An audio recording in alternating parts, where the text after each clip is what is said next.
Hello बच्चों, यह हमारे श्रम विभाजन और जाति प्रथा चैप्टर का लेक्चर नंबर 3 है।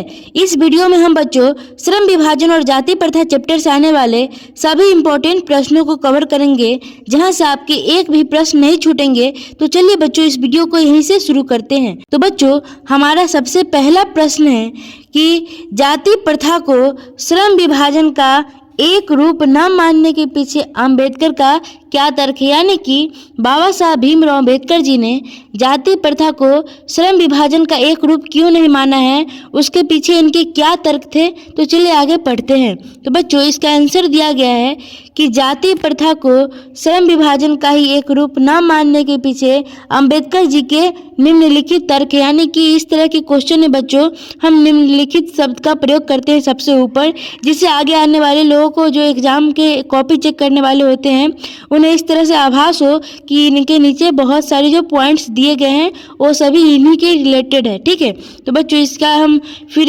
निम्नलिखित करके लिखेंगे क्या कि जाति प्रथा श्रम विभाजन के साथ साथ श्रमिक का भी विभाजन करती है। यानी कि बच्चों श्रम विभाजन मतलब होता है कार्य का विभाजन, और कार्य के साथ साथ जो कार्य करने वाले लोग हैं उनका विभाजन अगर हो जाए तो उन्हें क्या बोलते हैं, श्रमिक विभाजन। ठीक है, तो मतलब क्या होता है, श्रम विभाजन के साथ साथ श्रमिक का विभाजन करते हैं। यानी कि लोगों को एक दूसरे के प्रति क्या करता है, भेदभाव का प्रकृति लोगों में ला देता है। ठीक है, आगे क्या कह रहा है कि सभ्य समाज में श्रम विभाजन आवश्यक है, परंतु श्रमिकों के विभिन्न वर्गों में अस्वाभाविक विभाजन किसी अन्य देश में नहीं है। यानी कि इसमें भी उसी तरह की बातें की गई है कि अगर समाज को अगर सभ्य बनाना है, अगर समाज को अगर अच्छा बनाना है तो वहाँ पर श्रम विभाजन यानी कि कार्यों का विभाजन अच्छा है, क्योंकि अगर कार्य का विभाजन होगा तो लोग अपने अपने कार्य में सकुशल होंगे, तो अपने अपने कार्यों में रुचि लेकर अच्छे से करेंगे।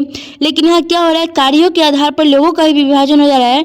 इससे क्या होता है कि इसमें लोगों के पास लोगों के आपसी जो मतभेद होता है यह बढ़ता है, लोगों में आपस में मेल जोल का व्यवहार जो होता है वह खत्म हो जाता है। ठीक है, लेकिन सभ्य समाज क्या कहता है कि लोगों में अगर अच्छा से अगर मेल जोल रहेगा, मतलब कि सभी लोग मिल जुल कर समाज में रहेंगे तो अच्छा रहता है। तो जो जाति प्रथा है बच्चों, यह क्या करता है, श्रमिक को एक दूसरे के प्रति मतभेद कर देता है। ठीक है, चलिए अगला पॉइंट पढ़ते हैं कि भारत की जाति प्रथा में श्रम विभाजन मनुष्य की रुचि पर आधारित नहीं होता है, वह मनुष्य की क्षमता या प्रशिक्षण को दरकिनार करके जन्म पर आधारित पेशा निर्धारित करती है। यानी कि बच्चों भारत में होता क्या है कि कोई व्यक्ति कितना पढ़ा लिखा है या किसी व्यक्ति को किस कार्य में रुचि है, किस कार्य को करने में उसकी इच्छा है, तो बच्चों भारत में इस बात को नहीं देखी जाती है। यहाँ उस आधार पर लोगों को कार्यों में दिया जाता है कि उनके पूर्वजों ने किस कार्य को किया। यानी कि यहाँ पर जन्म आधारित कार्यों को बांटा गया है कि अगर मान कर चलिए कोई अगर बढ़ई के घर में जन्म लिया कोई बच्चा, लेकिन वह आगे चलकर इंजीनियर बनना चाहता है या कोई बहुत बड़ा कार्य करना चाहता है, तो वह नहीं कर सकता है, क्योंकि वह अपने जाति के ही कार्य को करने की उसको जाति प्रथा उसको क्या करती है, उसको जाति के ही कार्य को करने की अनुमति देती है, जाति के विपरीत कार्य को उसको करने की अनुमति नहीं देती है, चाहे वह व्यक्ति मर ही क्यों न जाए। ठीक है, आगे पढ़ते हैं।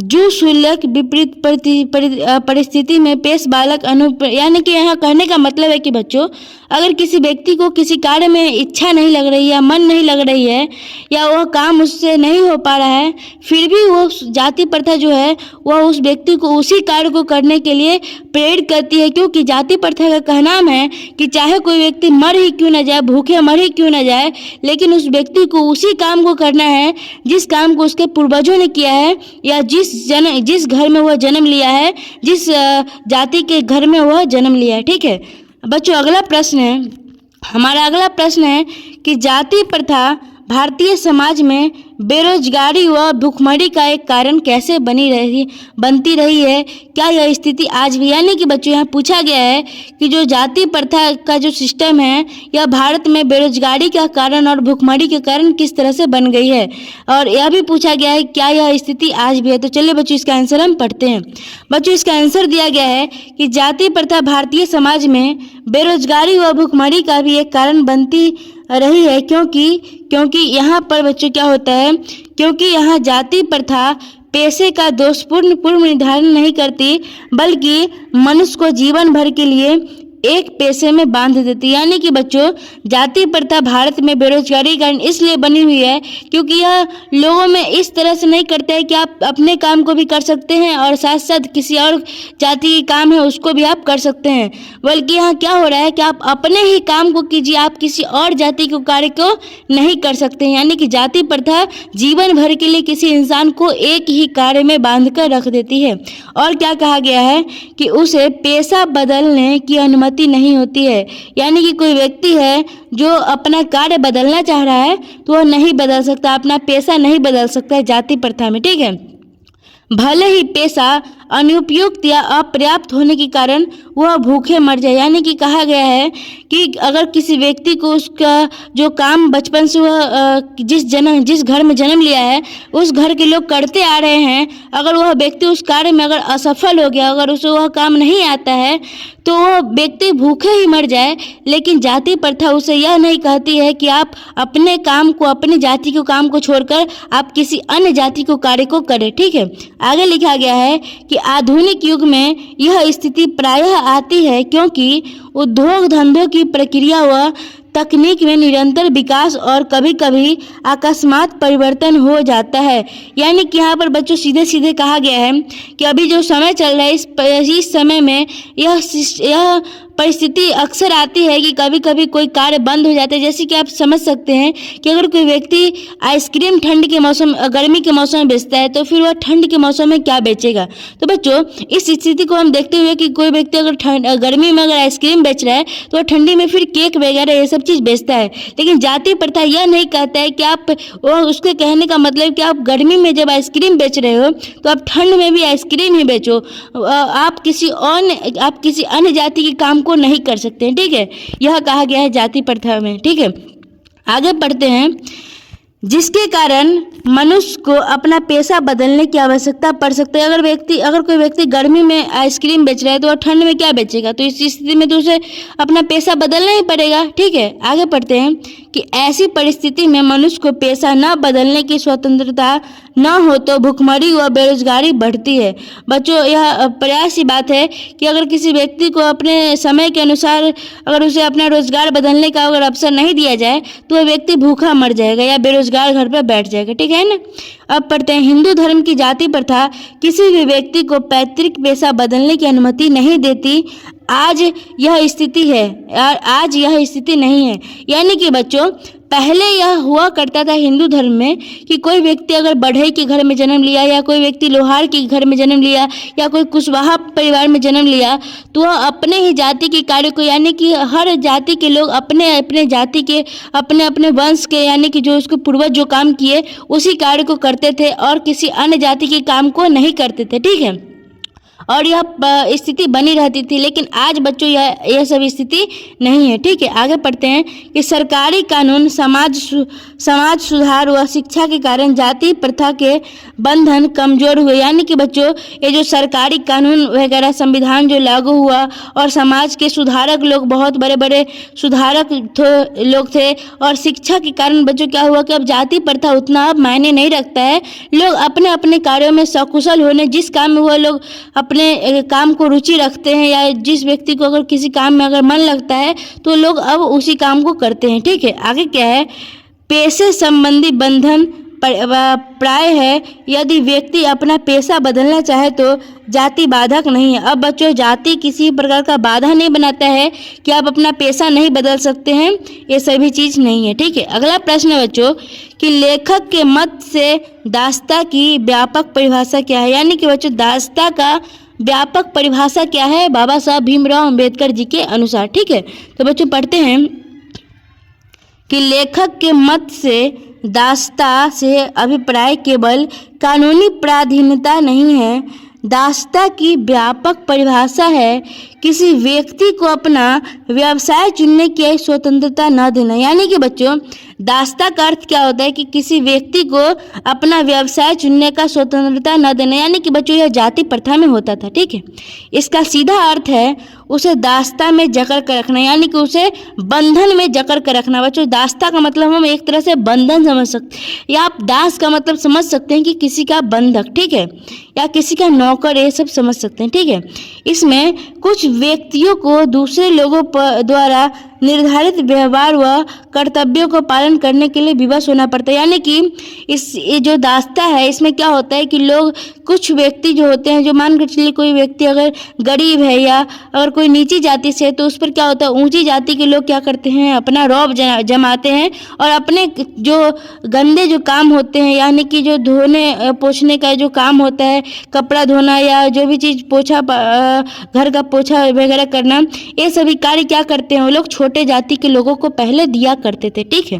अगला प्रश्न है बच्चों, शारीरिक वंश परंपरा, क्या लिखा है, शारीरिक वंश परंपरा और सामाजिक उत्तराधिकार की दृष्टि से मनुष्यों में असमानता संभावित रहने के बावजूद अंबेडकर समता को एक व्यवहार सिद्धांत मानने का आग्रह क्यों कर रहे हैं, इसके पीछे का क्या तर्क है। यानी कि बच्चों इसमें समता के बारे में अंबेडकर जी क्या सिद्धांत दिए हैं उसके बारे में इसमें हम पढ़ेंगे। तो बच्चों क्या दिया गया है कि शारीरिक वंश परंपरा और सामाजिक उत्तराधिकार की दृष्टि से मनुष्यों में असमानता संबंधित रहने के बावजूद अंबेडकर समानता को एक व्यवहार सिद्धांत मानने का आग्रह इसलिए करते हैं क्योंकि प्रत्येक व्यक्ति को अपनी क्षमता व विकास करने के लिए समान अवसर मिलने चाहिए। यानी कि अंबेडकर जी कह रहे हैं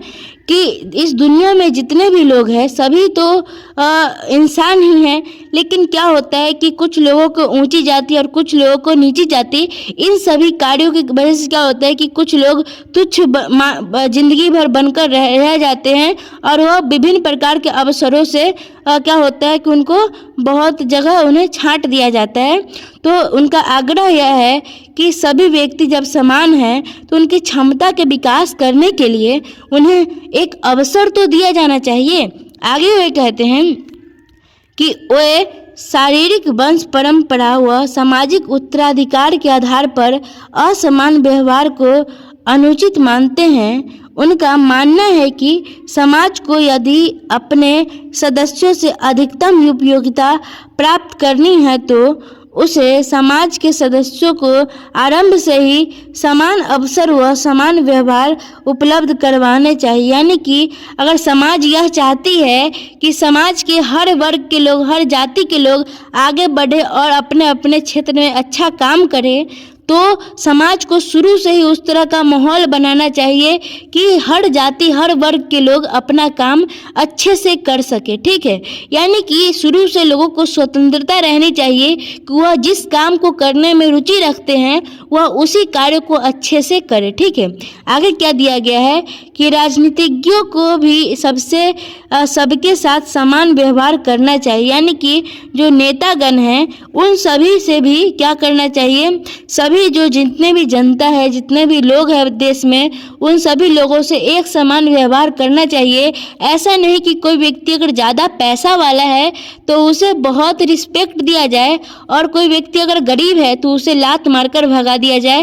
राजनीतिज्ञों के द्वारा ऐसा नहीं होना चाहिए, ठीक है। आगे दिया गया है कि समान व्यवहार और स्वतंत्रता को सिद्धांत ही समता का प्रारूप है।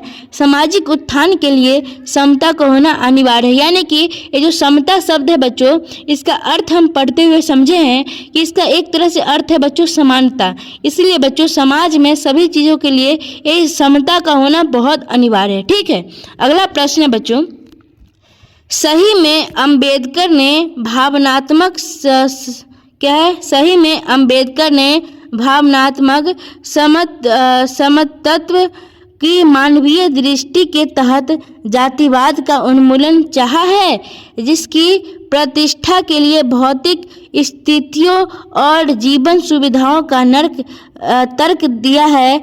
क्या इससे आप सहमत है? तो बच्चों इसमें आपसे पूछा गया है कि ये जो अंबेडकर साहब जो है या मानवीय दृष्टि से जो जातिवाद का उन्मूलन इन्होंने किया है, तो इससे क्या आप सहमत है? तो बच्चों इसका हम आंसर लिख सकते हैं कि हम लेखक की बात से सहमत है, क्योंकि इसमें बाबा साहब भीमराव अम्बेडकर साहब ने जो आम आदमी है उनके लिए बहुत अच्छी अच्छी बातें इन्होंने कही है। इसमें कहा गया है कि उन्होंने भावनात्मक समतत्व की मानवीय दृष्टि के तहत जातिवाद का उन्मूलन चाहा, यानी कि इन्होंने जातिवाद को हटाने का बहुत प्रयास किया है। और क्या किया है, जिसकी प्रतिष्ठा के लिए भौतिक स्थिति और जीवन सुविधाओं का तर्क दिया है। ठीक है, भावनात्मक समतत्व तभी आ सकता है जब समान भौतिक स्थितियाँ व जीवन सुविधाएं उपलब्ध होंगी। यानी कि बच्चों, समाज कब बदलेगा, जब सभी लोगों को एक समान अवसर दिए जाए, क्योंकि एक समान जब अवसर मिलेगा तो जो गरीब से गरीब व्यक्ति भी होगा वह भी अपने जीवन में कुछ कर सकता है। अगर उसे थोड़ा सा अगर रुपया पैसा से अगर उसे साथ दे दिया जाए तो वह बहुत आगे बहुत कुछ कर सकता है देश के लिए। ठीक है, आगे दिया गया है कि समाज में जाति प्रथा व उन्मूलन समता का भाव होने से ही हो सकता है। यानी कि बच्चों, जो समाज है इसमें क्या होता है कि जाति प्रथा को हटाने से ही या इसका विरोध करने से ही यह सभी चीज़ संभव हो सकता है। आगे दिया गया है कि मनुष्य की महानता उसके प्रयत्नों के परिणाम स्वरूप होनी चाहिए। यानी कि कोई व्यक्ति होता है जो बहुत मेहनत करता है लेकिन वह गरीब परिवार से होने के कारण या वह निचली जाति से होने के कारण उसे उस तरह का महत्व नहीं दिया जाता है।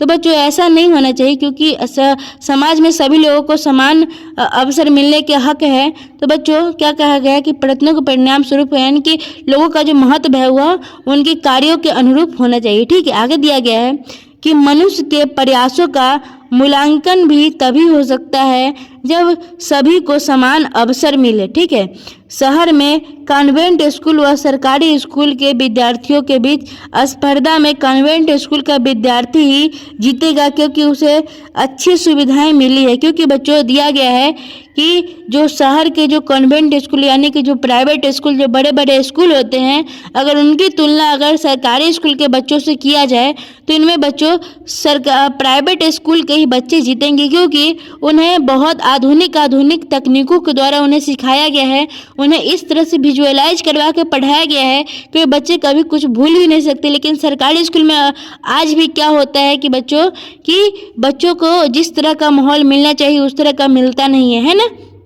आगे पढ़ते हैं बच्चों, और यह उस समय की बात है तो उस समय की बातों में तो और दम होना चाहिए, है ना।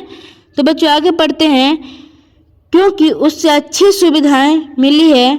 आगे है बच्चों कि अतः जातिवाद का उन्मूलन करने के बाद हर व्यक्ति को समान भौतिक सुविधाएं मिले तो उनका विकास हो सकता है, अन्यथा नहीं। यानी कि बच्चों, जातिवाद का उन्मूलन अगर कर देंगे तो सभी व्यक्ति को समान अगर अवसर मिलेगा, सभी व्यक्ति को अगर समान अगर कार्य करने का अनुमति मिलेगा तो बच्चों क्या होगा कि इससे समाज आगे बढ़ेगा। लोगों को अपने स्वतंत्र अगर आपने कर दिया तो लोग अपने अपने कार्यों में सकुशल होंगे, जिससे क्या होगा, देश आगे बढ़ेगा। ठीक है, आगे दिया गया है, अगला प्रश्न है कि आदर्श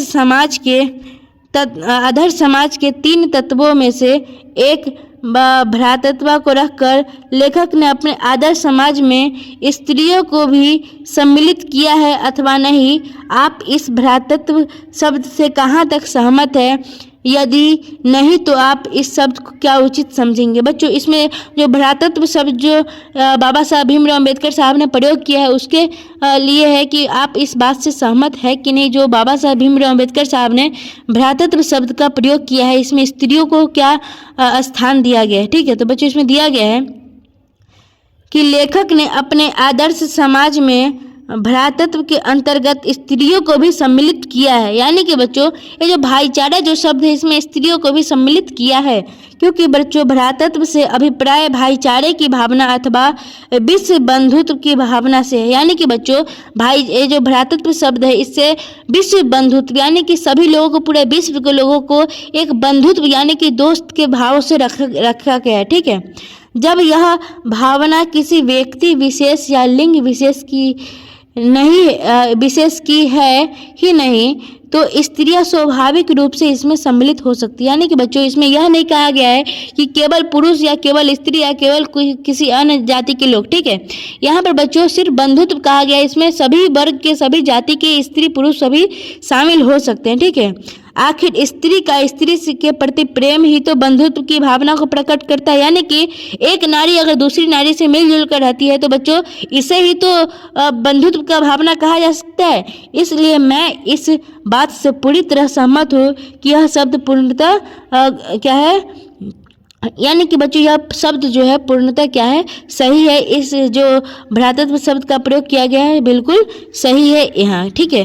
तो बच्चों अब हमारा अगला प्रश्न है कि डॉक्टर अंबेडकर के इस कथन से क्या आशय स्पष्ट कीजिए। यानी कि इस कथन जो है गर्भधारण के समय से ही मनुष्य का पेशा निर्धारित कर दिया जाता है, क्या यह स्थिति विद्यमान है। यानी कि बच्चों जो गर्भधारण के समय से जो मैंने आपको बताया कि लोगों का पेशा निर्धारित कर दिया जाता है, इसी शब्द को बच्चों क्या करना है कि इसमें डिफाइन करना है कि क्या यह अभी भी है या क्या है, ठीक है।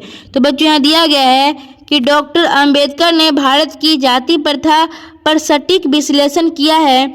यहाँ जाति प्रथा की जड़ें बहुत गहरी है। यानी कि जाति प्रथा यहाँ बहुत अंदर तक, बहुत समाज में बहुत अंदर तक गई हुई है। इसे बच्चों क्या आगे बताया गया है कि जाति व धर्म के ठेकेदारों ने लोगों को पेशों को जन्म से निर्धारित कर दिया, भले ही वह उसमें पारंगत हो या नहीं। यानी कि लोग भले ही किसी कार्य को करने का क्षमता हो या नहीं, लेकिन उसे वही काम करना है जो उसके पूर्वजों ने किया है, यह जाति प्रथा कहता है। उसकी रुचि ना होने पर भी उसे वही कार्य करना पड़ता था।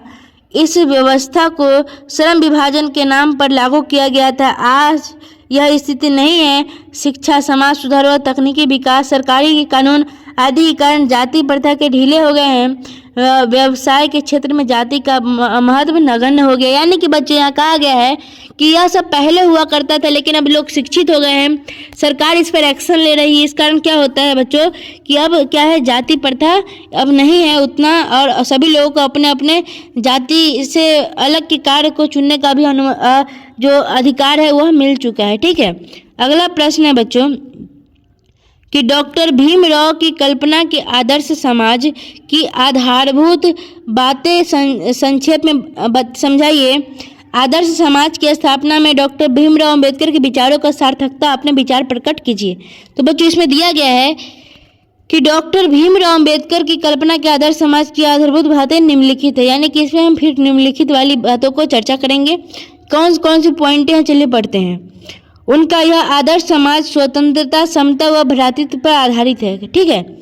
अगला है, उस समाज में गतिशीलता होनी चाहिए जिससे कोई भी वांछित परिवर्तन समाज के एक छोर से दूसरे छोर तक संचारित हो सके। यानी कि बच्चों समाज में गरीब से गरीब इंसान को भी अवसर मिले और अमीर से अमीर इंसान को भी अवसर मिले, यह होना चाहिए। ना कि सिर्फ अमीर व्यक्ति को ही किसी भी कार्य में, किसी भी क्षेत्र में कार्य करने का अवसर मिले, ऐसा नहीं होना चाहिए, ठीक है। आगे क्या दिया गया है, ऐसे समाज के बहुविध हितों में सबका भाग होगा तथा सबको उसकी रक्षा करने के प्रति सजग रहना चाहिए। यानी कि अगर समाज अगर ऐसा बनता है तो उसको फिर रक्षा करने के लिए सभी लोगों को सजग रहना चाहिए।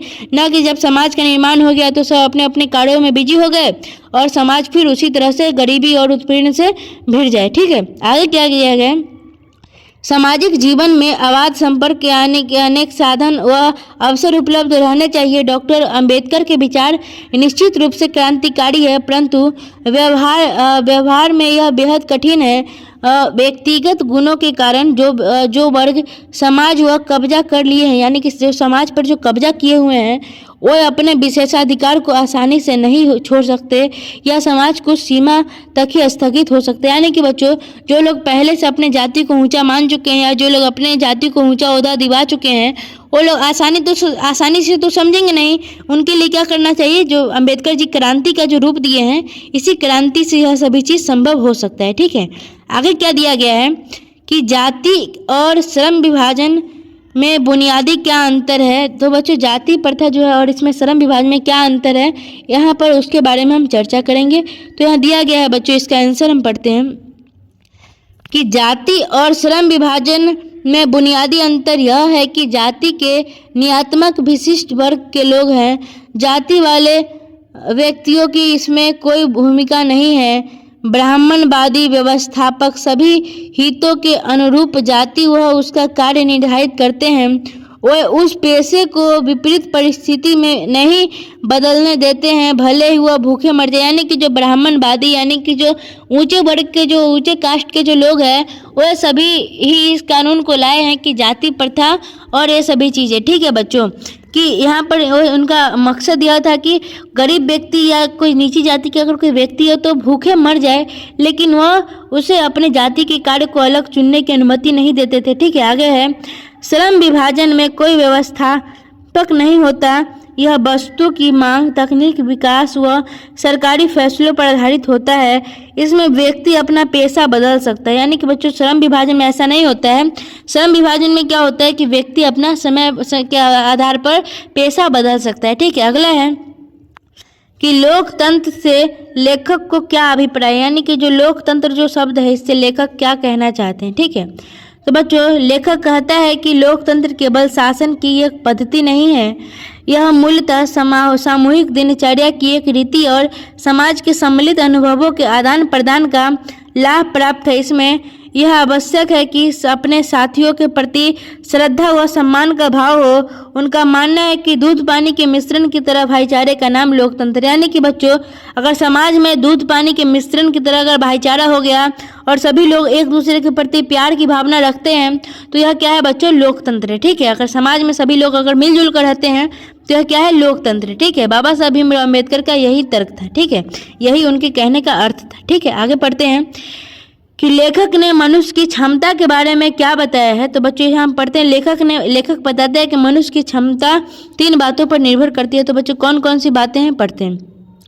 पहला है बच्चों शारीरिक वंश परंपरा। तो इसका हम पढ़ते हैं कि सामाजिक उत्तराधिकार, अर्थात समाज परंपरा के रूप में माता पिता की कल्याण कामना, शिक्षा तथा वैज्ञानिक ज्ञान अर्जन आदि सभी उपलब्धियां, जिसके कारण सभ्य समाज जंगली लोगों की अपेक्षा विशिष्ट शिक्षा प्राप्त करती है। यानी कि बच्चों शारीरिक वंश परंपरा का अर्थ क्या होता है कि अगर किसी के माता पिता अगर उसे अच्छी शिक्षा देते हैं, या मतलब होता है ना कि एक तरह से अच्छी भावनाओं में लोगों रहना, जंगली जो बातें हैं वो सभी हटाकर लोगों में एक तरह से सभ्य समाज का निर्माण करना, यह शारीरिक वंश परंपरा का अर्थ है। ठीक है, आगे पढ़ते हैं कि मनुष्य के अपने प्रयत्न। अब दूसरा क्या है कि मनुष्य के अपने प्रयत्न। लेखक का मानना है कि असमान प्रयत्न के कारण असमान व्यवहार के अनुचित नहीं कहा जा सकता है। वह प्रथम 2 बातों पर असमानता को अनुचित मानते हैं। यानी कि बच्चों अगर किसी व्यक्ति को अगर छोटा काम दिया गया है तो वह शुरू से उसका जो मतलब कि अगर वह सीखने का या प्रयत्न नहीं किया होगा, या उसको उसके माता पिता के द्वारा उस चीज़ की परवरिश नहीं दी गई होगी। ठीक है, अगला प्रश्न है बच्चों श्रम विभाजन। यहाँ पर बच्चों थोड़ा टाइपिंग मिस्टेक है, समझ सकते हैं। श्रम विभाजन की जाति प्रथा गंभीर दोषों से युक्त, यानी कि इसका हम आप क्वेश्चन इसका बुक में देख लेना, इसका हम आंसर आपको बताते हैं कि लेखक कहता है कि श्रम विभाजन की दृष्टि से भी जाति प्रथा दोषों से युक्त है।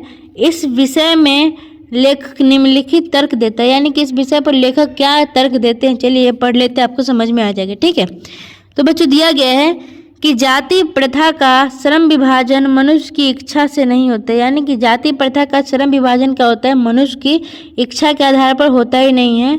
मनुष्य की व्यक्तिगत भावना व व्यक्तिगत रुचि का इसमें कोई स्थान अथवा महत्व नहीं होता। यानी कि कोई व्यक्ति कौन सा काम करना चाहता है इसका यहाँ पर कोई भी बात नहीं किया जाता है। अगला है जाति प्रथा के कारण मनुष्य के दुर्भावना से ग्रस्त रहकर टालू काम करने के वह कम काम करने के लिए भावना उत्पन्न होती है। यानी कि अगर कोई व्यक्ति को किसी काम में मन नहीं लगता है तो वह व्यक्ति उस काम को टालू प्रवृत्ति की तरह करेगा। ठीक है, जाति प्रथा के कारण श्रम विभाजन होने का कार्य निम्न कार्य समझे वाले कार्यों श्रमिक को हिंदू समाज की घृणा का त्याग समझता है। यानी क्या कहने का मतलब है कि बच्चों ये सभी चीज़ जो होता है हिंदू समाज में ही होता है। जाति प्रथा, श्रम विभाजन, ये सभी चीज़ें हैं सिर्फ हिंदू समाज में होता है, और ये सभी चीज़ बच्चों पहले की बातें हैं। ठीक है, अगला प्रश्न है बच्चों डॉक्टर अंबेडकर समता को काल्पनिक वस्तु क्यों मानते हैं। तो इसका हम आंसर पढ़ते हैं बच्चों। डॉक्टर अंबेडकर का मानना है कि क्या मानना है कि जन्म सामाजिक स्तर प्रयत्नों के कारण भिन्नता व असमानता होती है। यानी कि बच्चों सभी व्यक्ति का जन्म एक ही जगह एक ही माँ के कोख से नहीं हुआ है, या सभी इंसान एक ही समाज में नहीं रह रहा है। और सभी व्यक्ति एक ही तरह से मेहनत किसी भी कार्य को करने के लिए नहीं कर रहा है, ठीक है। ये सभी चीज़ों में लोगों का असमानता होता है, ठीक है। पूर्व समता एक काल्पनिक स्थिति है, इसके बावजूद वह सभी मनुष्यों को विकसित होने के समान अवसर देना चाहिए, वह सभी मनुष्यों के साथ समान व्यवहार चाहते हैं।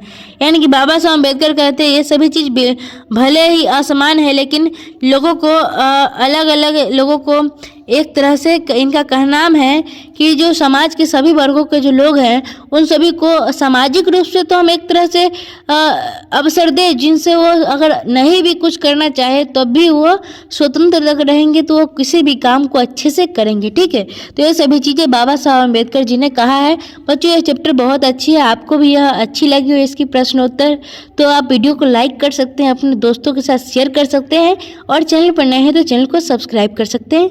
मिलते हैं अगले किसी नए टॉपिक के साथ। अपना नया टॉपिक ही क्या होगा बच्चों, अपना नया टॉपिक होगा इसका ऑब्जेक्टिव, ठीक है। अगले वीडियो में हम आपको इसका ऑब्जेक्टिव करवाएंगे। तो चलिए बच्चों मिलते हैं ऑब्जेक्टिव के साथ, तब तक के लिए अपना ख्याल रखें। जय हिंद, जय भारत, भारत माता की जय।